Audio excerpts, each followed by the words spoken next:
السلام عليكم. ناس كتير سألتني قبل كده انت بتصور فيديوهاتك ازاي؟ فلقيت ان دي فكرة كويسة جدا ان انا اعمل عنها فيديو بحيث اشرح الموضوع باستفاضة. تعالوا نبدأ ونشوف انا ازاي بصور الفيديوهات بتاعتي على اليوتيوب، بس قبل ما نبدأ ما تنسوش تشتركوا في القناة ويلا بينا.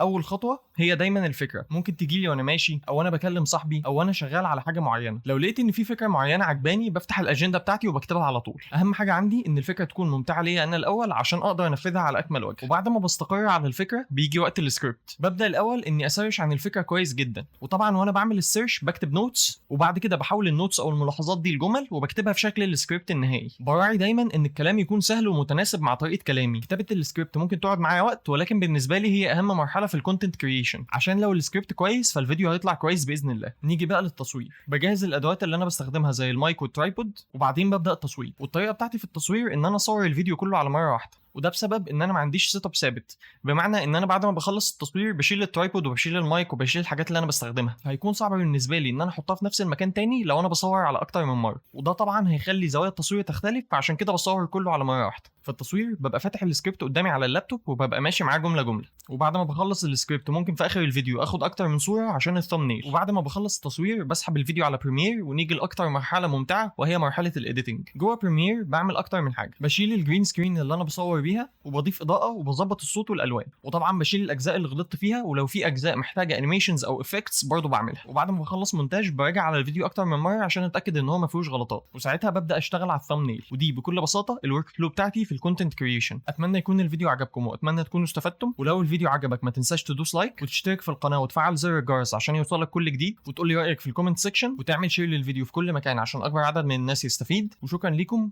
السلام عليكم.